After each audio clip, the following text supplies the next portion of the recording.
Hi everybody. Thank you all for joining us here at Advocacy Talks today for February. Apologies for the short delay in starting today and for the link. There was a slight issue with it, so apologies for that. Hopefully that has all been resolved, and I can see people joining us here, so so that has been resolved, thankfully. Thank you all for joining with us for our February Advocacy Talks. We are delighted to be joined by Antoine Fobe from the European Blind Union today. Antoine is a Belgian French national. He's living in Paris, which is where the European Blind Union, the EBU office, is based, but he spends a lot of time in Brussels for work, as you will hear throughout the session today. Antoine has worked with the EBU since May of 2018 as the head of advocacy and campaigning, and as such his role is to coordinate and to give impulse to campaigning at an EU and national level, and to act as an advocacy officer at the EU level and liaise with EU institutions and other NGOs in line with the work that the EBU are doing. He also manages the EBU Twitter account, so if any of you are Twitter fans, make sure to head on over and follow that account too. But as a lawyer by training and specialised in EU law, Antoine has been involved in EU public affairs since 1993 and initially working with the European Commission.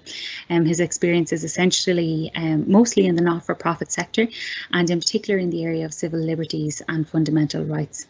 And previously Antoine has worked for the European Citizens Action Service, Amnesty International, the Council of Bars and Law Societies of Europe, and the French Data Protection Authority, to name just a few. So Antoine has a vast base of experiences and knowledge that he's going to bring to our discussion today, but it's going to focus in on the work that the European Blind Union are doing, the advocacy and campaigning roles that are and tasks that are underway for the year ahead. And Antoine will then join us later on in the year with another session around the approach to decision making, to influencing decision making processes as well. So we'll look forward to welcoming him back later in the year as well. But for now, I'm more than delighted to hand over to Antoine and really looking forward to hearing his presentation. If anyone has any questions, please don't hesitate to put them into the chat. We will come back to those towards the end of the session. So please do note down any questions you have in the chat, and we'll get to them towards the end. So without further ado, I'm going to hand over to Antoine. Thanks very much. Thank you, Lorna. Hello to everybody. Thank you to NCBI for the invitation, and thank you again, Lorna, for your kind introduction. I was asked to speak about some of the advocacy and campaigning work EBU has been involved in and has planned for this year. First of all, I would like to make some preliminary remarks to point out the interest of engaging with the European Union. I'll say EU in the rest of my presentation. In areas of EU competence, EU law directly by way of regulations or indirectly by way of directives or recommendations accounts for a vast proportion of national law of the member states. In the areas that interest us, there is more or less room for the EU to legislate, but in any case, the EU, and particularly the European Commission and the European Parliament, its most EU-friendly institutions, the EU is very proactive, and in many EU countries, you would see the EU as a motor of progress on disability issues at national level. And third point, the EU as such has ratified the United Nations Convention on the Rights of Persons with Disabilities, and is therefore committed to make these rights a reality within its area of competence, all the more so that all EU countries have also ratified individually the same convention. After these preliminary remarks, now to EBU advocacy and campaigning in this context. For a start, I can briefly mention some recent campaigns which have now successfully ended. I'll mention silent cars. We worked to obtain a regulation, an EU regulation, to make it compulsory on newly built cars to have what is called an AVAS system. AVAS is an acronym that stands for Acoustic Vehicle Alerting System. That was a major campaign, and we were rather surprised by the success we obtained. We were not alone in campaigning for this, but I think the voice representing blind and partially sighted persons in Europe was very widely heard. Another recent campaign that ended rather well was the campaign for the European Accessibility Act, which in fact is a directive. The silent cars regulation is a regulation, but just when I mention regulation directive, I should point out the difference. An EU regulation applies as such immediately as the law that is common to all EU member states, whereas a directive needs to be transposed into national legislation before it can produce its effects. The reality is more nuanced than that, but that's the rough distinction. So basically, we campaign together with many other disabled persons organizations in Europe for a horizontal accessibility act. The idea was to have the EU define accessibility requirements for products and services to be put on the EU single market. The end result is rather satisfactory in the mention of the accessibility requirements, although they need to be further fine-tuned through EU standardization. We are less happy with the fact that actually the scope of the Accessibility Act is not as horizontal as that, since only basically the selected products and services that are covered by the Act are essentially in the, let's call it the digital sector, the virtual sector, as opposed to the real world. So for instance, the built environment is not covered, public urban transport is not covered, household appliances are not covered, but there are very, very many products and services that are covered. So in the end of the day, it's still a step in the right direction, and we'll work in the future when it will be time to revise this directive to have its scope further expanded. Another campaign we had, which started as a distinct campaign, was what we called the Pay Able campaign. It was to work on the accessibility of payment terminals. Now, it soon appeared that it wasn't necessary to continue that campaign as such, because very soon it was covered by the European Accessibility Act. And well covered. So that was a good result. I'll come back to accessibility of payment terminals, because we continue and we will very much be working more on this in the future, as we need to define more specifically what the accessibility requirements are. And a fourth and last past campaign I would like to mention is the campaign for what is called the European Web Accessibility Directive. As its name indicates, it's about making websites accessible for persons with disabilities. But in fact, it concerns only public sector websites. This directive has been proposed and eventually by the Commission and eventually adopted by the EU Council and the European Parliament. So now it is EU law. It still needs to be implemented. It's still a bit early to draw lessons on how well it is being implemented in the member states, but it's still a big progress. And by the way, the European Commission has initiated this directive on what public sector websites need to do. This concerns the public sector websites of the EU member states, but we push the EU institutions to lead by example, and they should hold themselves to the same requirements, although directive does not cover them directly.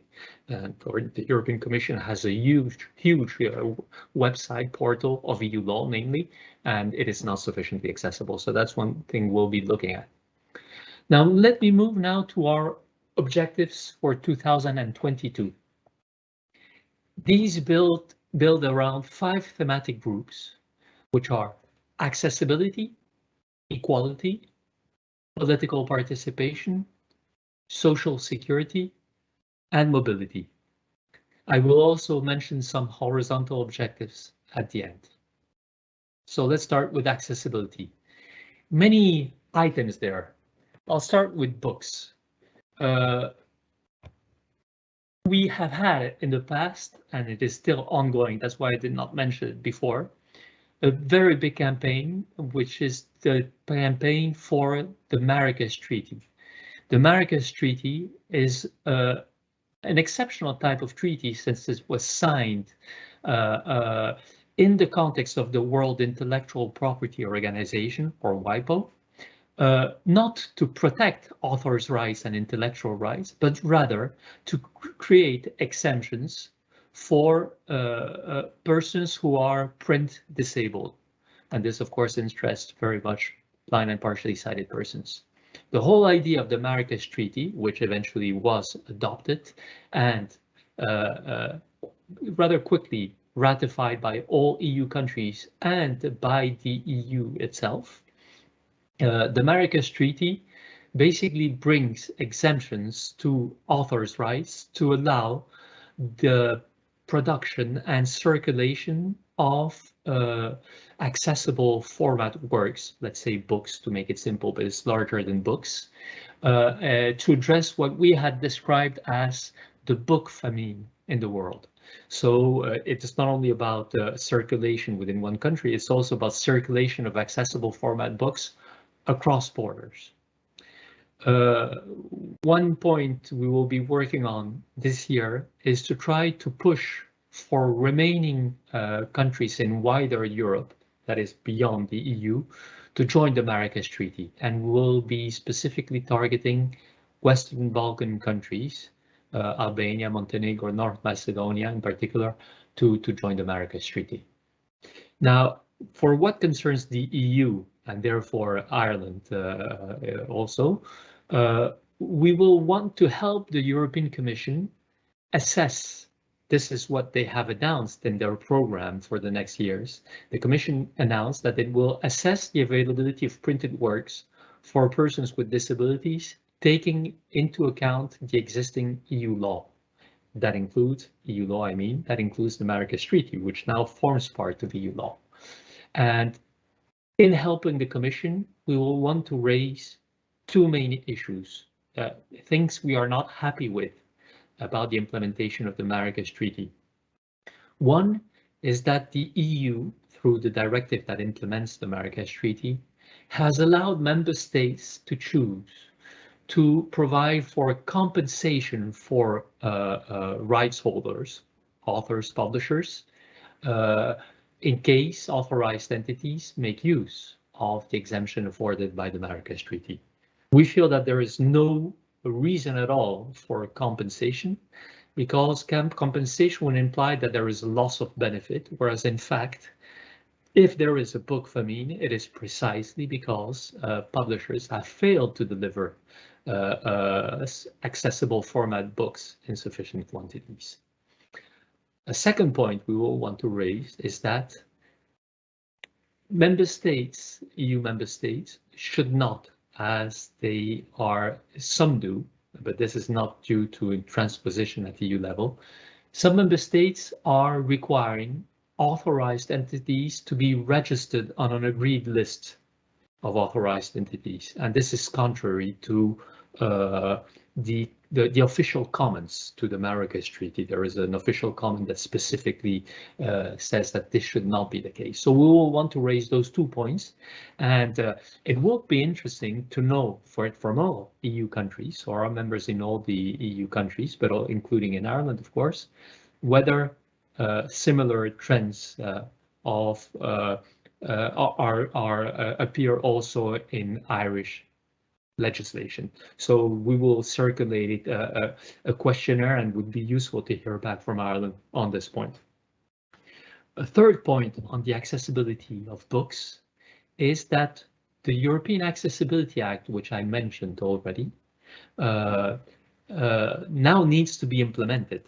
One thing is to have the directive, that's the first result, but somehow the campaign still continues when it comes to seeing that the Act is effectively implemented in the member states, but also at the EU level, because the EU needs to further provide standards, EU standards for the accessibility of specific products and services. And of course, here the area is much too vast for a small organization like EBU to cover them all. But we have decided this year to continue to focus, because this work has started last year, on e-books, electronic books.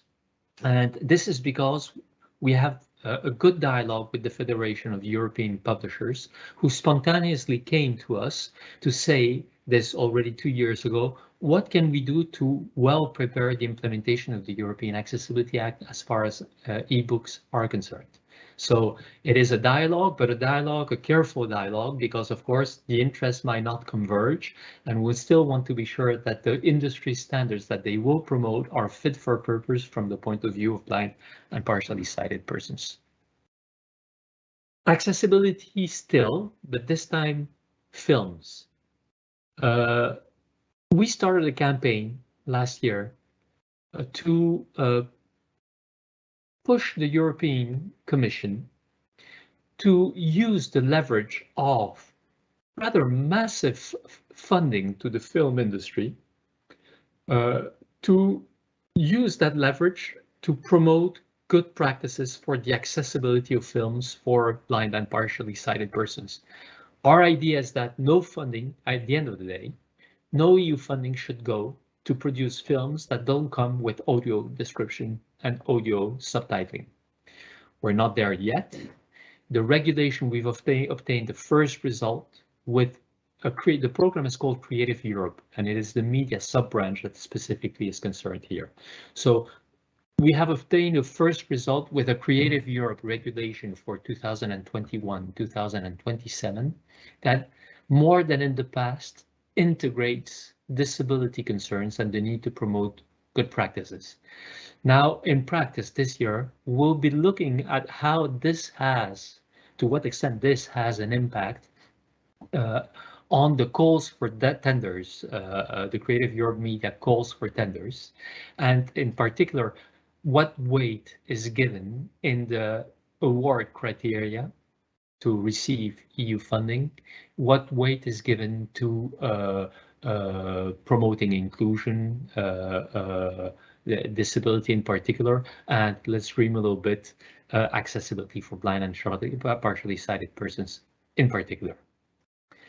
A third aspect of accessibility I would like to mention is lifts. For many years now, EBU has been involved in a very technical work that we could not do in many areas. In fact, we're doing it only about lifts, because standardization work is very time-consuming, very technical, involves a lot of meetings, and it would overstretch our resources to work on more areas. So we need to be selective. So lifts then. Currently, the European Standardization Organization, which is called CEN, has a dedicated working group to review the accessibility to lifts standard. This standard, in its current format, state, is not satisfactory.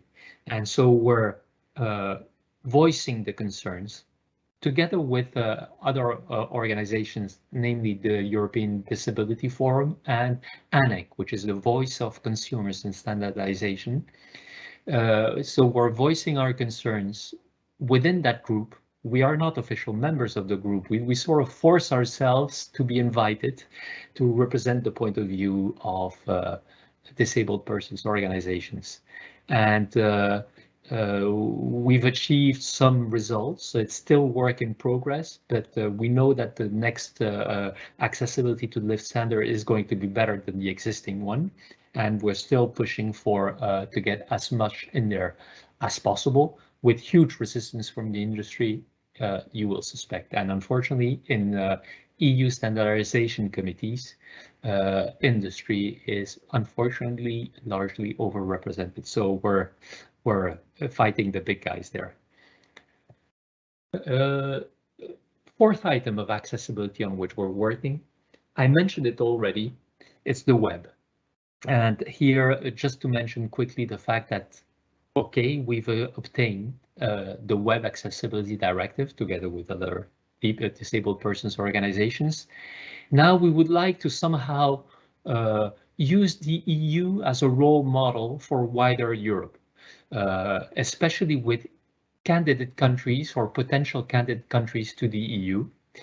We would like to promote the rules that are contained in the EU Web Accessibility Directive through our members in those countries to sort of lobby their own governments for legislation similar to that exists at the EU level. That doesn't concern Ireland, but I mentioned it just for your information.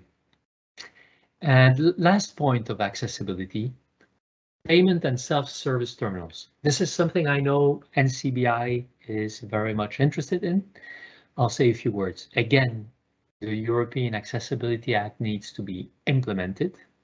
And because we had a payable campaign in the past and to be consistent now and follow up on it, we would like to prepare recommendations for accessible payment terminals and self-service terminals. Okay, we now know that they will need to be accessible, that there will be requirements, that is an end result, accessibility, but how do you achieve accessibility concretely, technically? And there, it would be very useful if we can, in the process of defining an EU standard, say from the start what the concrete expectations to make a payment terminal accessible are from the perspective of blind and partially sighted persons.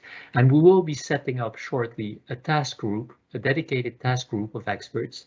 And we are happy to see that the NCBI designated an expert for this group. And this is Sean Doran, if I'm pronouncing the name correctly. I mentioned various items on the issue of accessibility. Now moving to the second point, equality. This year, we will want to contribute comments to a possible Commission legal proposal to strengthen the role of equality bodies in EU countries. The European Commission acknowledges that their quality, the competence, their powers, the effectiveness of their interventions are not homogeneous across the EU and need to be a bit beefed up. And it is going to propose legislation in that area. We will be consulted and we will want to reply to the consultation. And here again, as usual, EBU will turn to its members in the EU to collect feedback and compile that into an EBU position paper.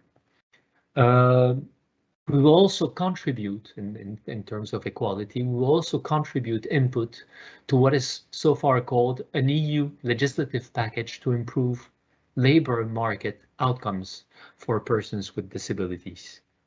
And here our focus will be on how to make the workplace accessible. That is the concept of reasonable accommodation for persons with a visual impairment. Also on the issue of training to empower people to find a job on the work market, and that connects to the issue of training in IT, the necessary IT. And also a third point we will focus on is the issue of statistics to inform policy making.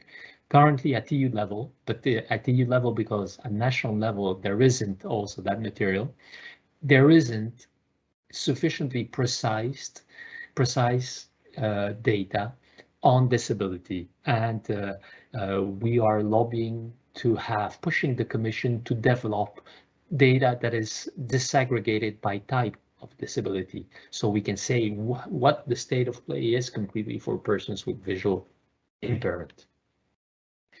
I would also like to mention the fact that the European Commission will probably propose, if not in 2022, maybe next year, a revision of the EU Equality and Employment Directive. In that context, we will of course make the same points. So to be continued, an important item on our agenda, subject to the Commission actually proposing something. Now, moving back a little bit, I would like to address the larger picture. EU law has specific acts for equality, which, for instance, look at gender equality, equality in employment for persons with disabilities, but it doesn't have a horizontal equal treatment directive for persons with disabilities that cuts across all areas of life beyond employment. There has been a proposal by the European Commission for this. We were active among many other DPOs to promote such an initiative, but unfortunately the European Council in particular has stalled on this proposal, and the Equal Treatment Directive remains blocked there for now I think over 4 years. So we use every opportunity to try to push the council, namely through the council presidency, to obtain a change there. And here, if Ireland at some point within the council can play a role to motivate the EU Council, because there has to be unanimity to adopt the Equal Treatment Directive, that would be fabulous. A third large thematic block, political participation. One thing on the EU agenda these days, which is very important to us, is that there is an ongoing reform of the EU Electoral Law. To be more precise, it is the European Parliament, who is a very disability-friendly organization, that proposed this reform, but since it is an own initiative, legislative resolution, the council eventually will be forced to decide. It might reject the initiative, but will be forced to decide on the initiative. And of course, at the moment, we are lobbying hard to obtain that the reform, the proposal for a reform of the EU electoral law contains as much language as necessary to address the needs of blind and partially sighted persons. So that is on accessibility, because the reform addresses wider issues than strictly accessibility. Accessibility is just one of the aspects. We want it to be as ambitious as possible on accessibility, and eventually, when the time comes for the council to discuss and vote on this reform of the EU electoral law, we'll need the support of our member organizations to lobby in turn their own governments for this reform to be adopted. We will also in 2022, or at latest in 2023, contribute to a commission, will contribute by way of consultation, of course, contribute to an announced commission guide of good electoral practice to ensure the political rights of persons with disabilities. That's one thing I wanted to mention. So electoral rights, accessibility of voting, are very much on our map. Another thematic block I mentioned is social security.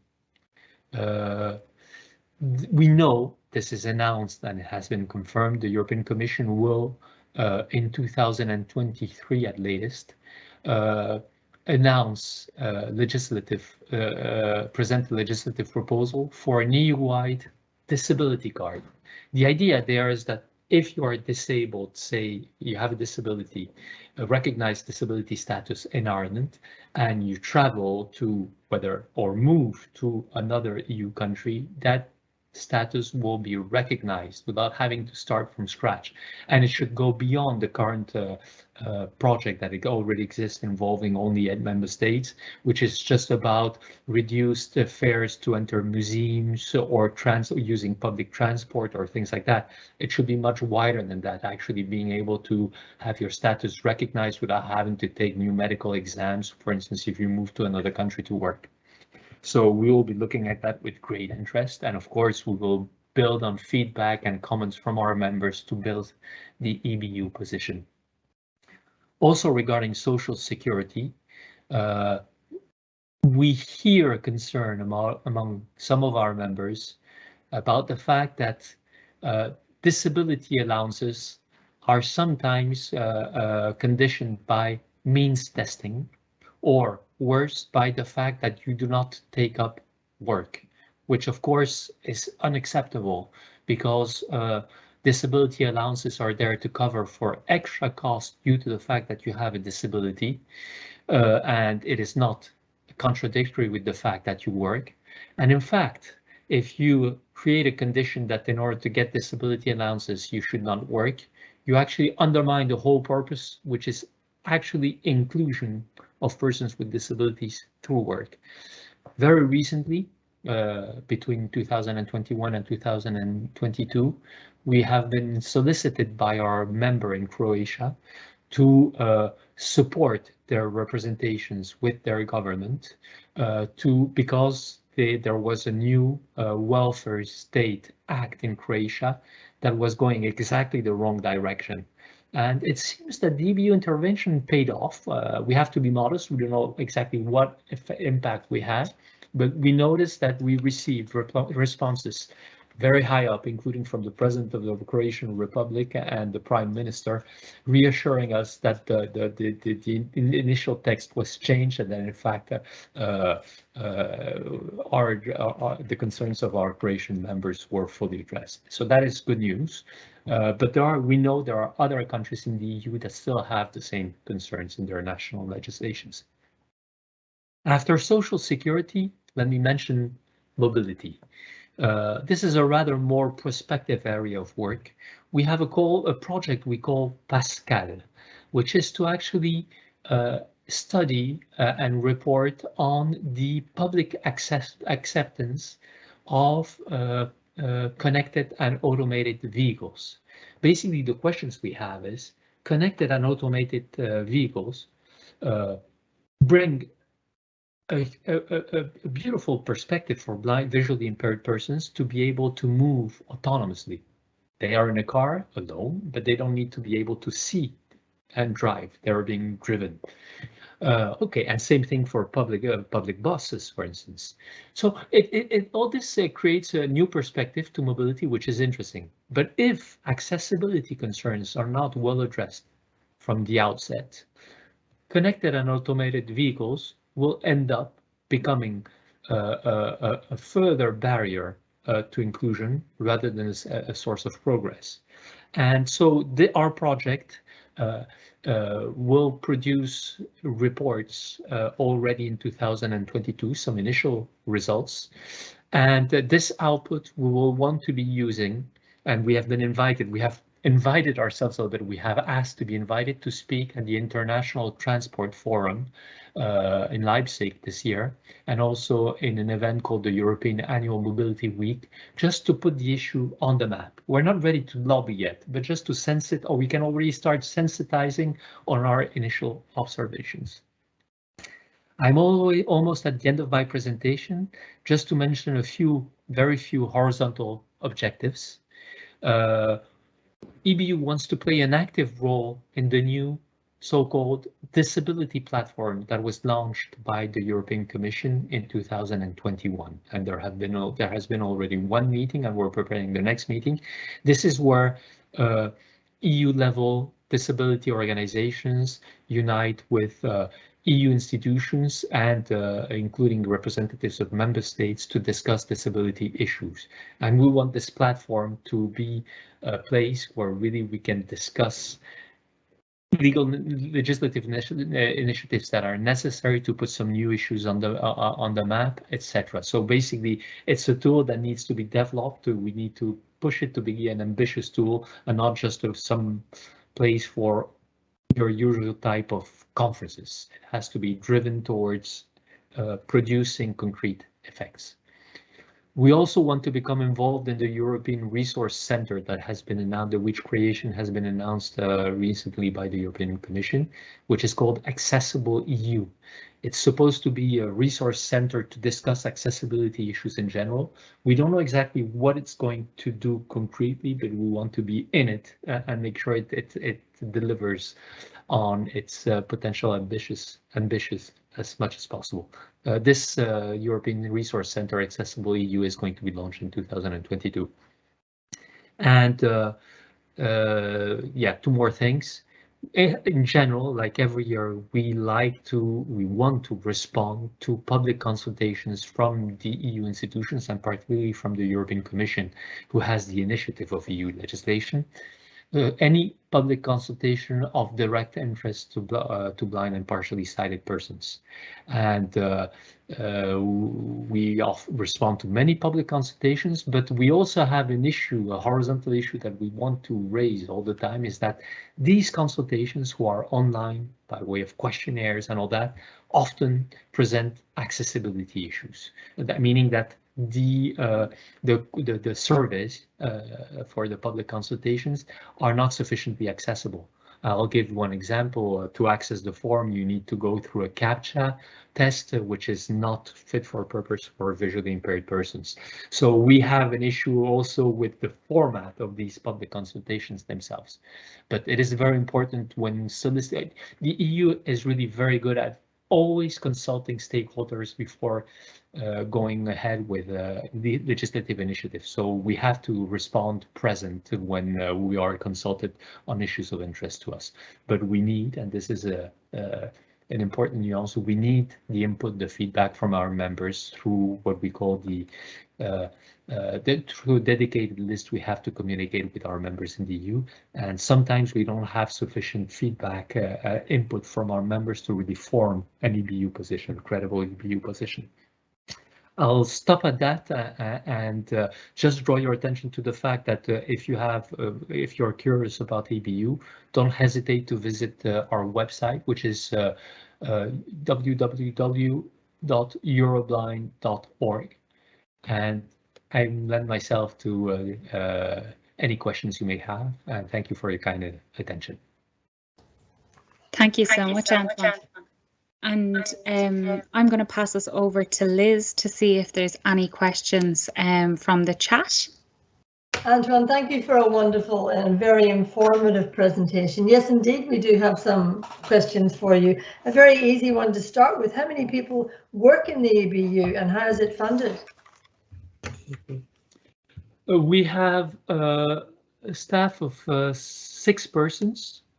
It's a small team, so that tells you that EBU is nothing without its members and their own organization, their own staff, their own input. So basically we can coordinate, we're just the tip of the iceberg, so to speak. And our office is based in Paris. Can't remember if this was said at the beginning. 6 staff, including the executive director, a person in charge of communication, a person in charge of advocacy and campaigning, myself, the person in charge of a project officer who has the big responsibility of getting funding from the European Union. We have an administrative officer and someone who is working on a specific awareness raising project I did not have time to mention.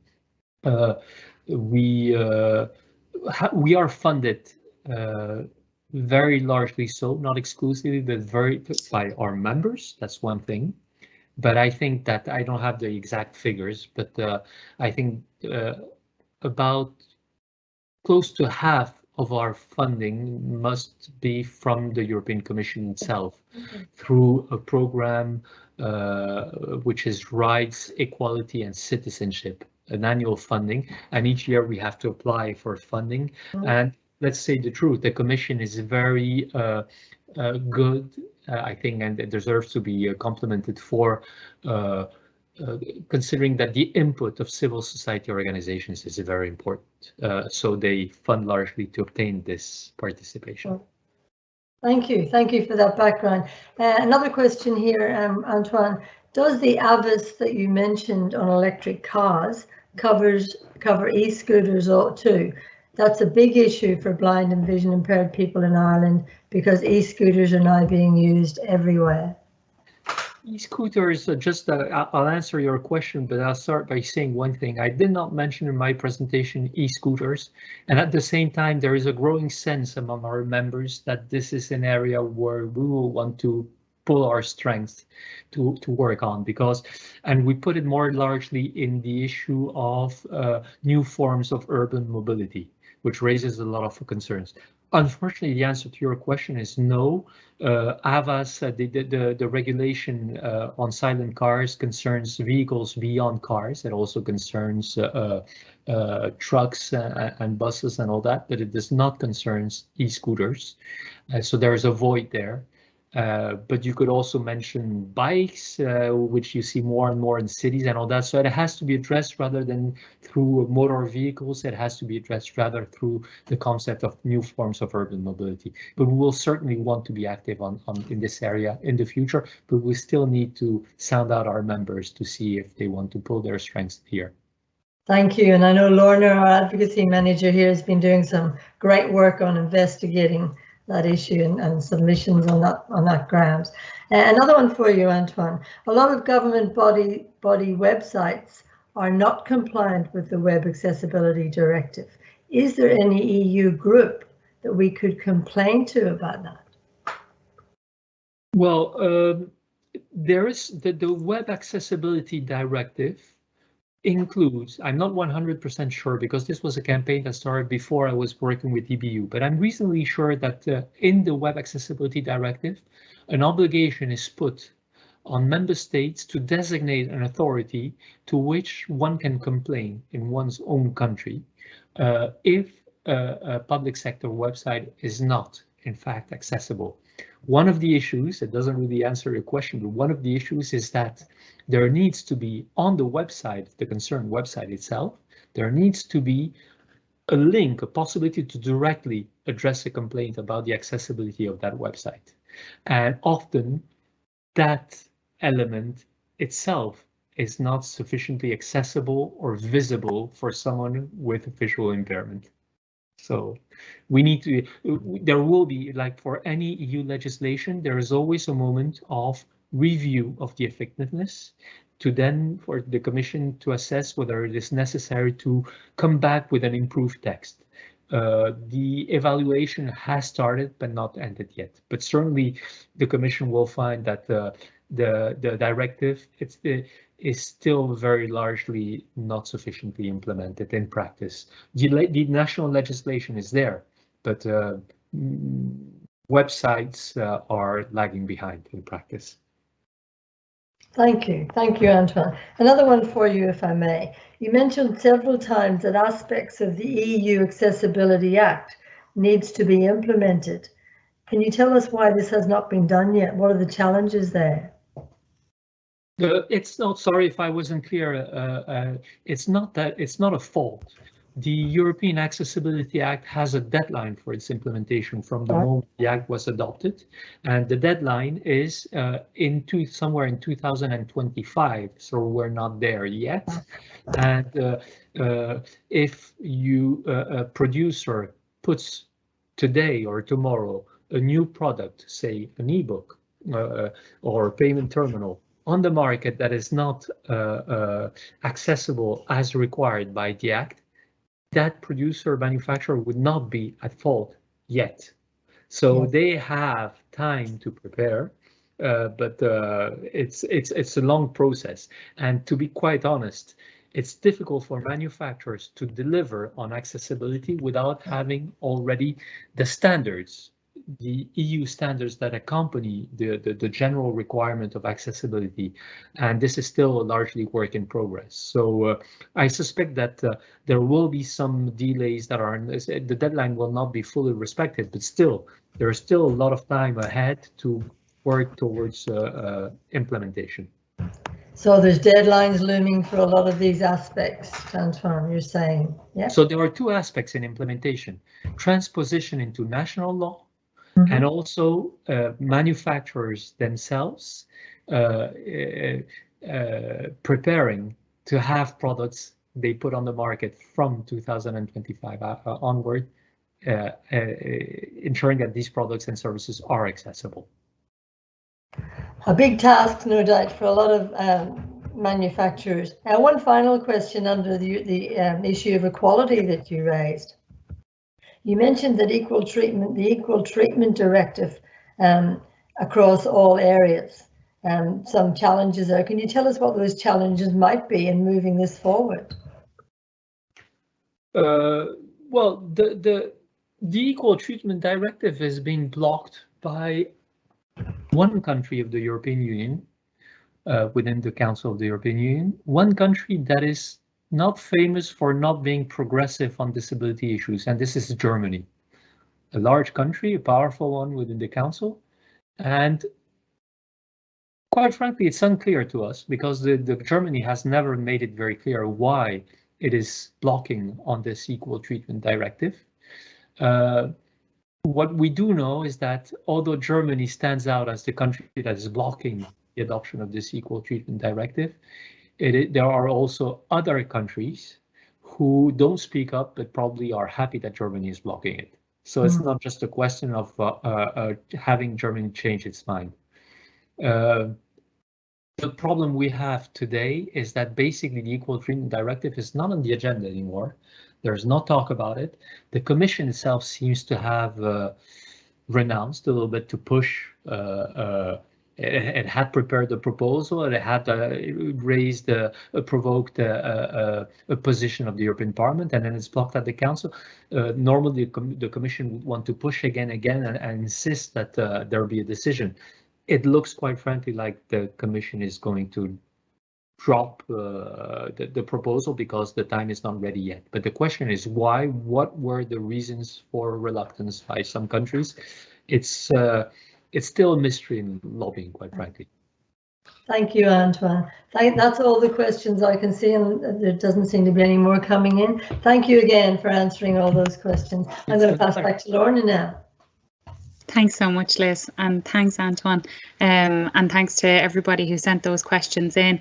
Just to follow up on the question that there was around the Web Accessibility Directive, Antoine mentioned that there is a national agency in each country that's responsible for receiving complaints around the Web Accessibility Directive, and in Ireland that's the National Disability Authority, so the NDA. But if anyone wants to contact us, we can help you with that process as well. So don't hesitate to reach out to the advocacy team here in NCBI, and we can help with that process for the complaints. Antoine, I've taken loads of notes, but I also know that you are going to send on some notes following your presentation today, and so anybody who's joining us on the call today, we can send those through to you from your registration. But if there's anybody watching back who would like to receive those notes, please email into campaigns@ncbi.ie, and we'll be able to send those off to you as well. Just to remind everybody that these sessions are recorded and are uploaded to our YouTube channel, and all our former and previous sessions are also available on the YouTube channel. So please do click back and watch back on some of the other sessions that have taken place. But as I mentioned at the beginning, Antoine has graciously accepted an invitation to come back to us later in the year to talk about how to action, I suppose, influence in some of those decisions that he was speaking about earlier at the European level, and we look forward to welcoming Antoine back to us later in the year. But for now, I just want to say thanks very much to Antoine for giving us his time today and for a very, very insightful presentation. And thanks to you all for joining us. And we look forward to seeing you at our next Advocacy Talks. Thanks so much. Take care. Bye-bye. Thank you very much. Bye-bye.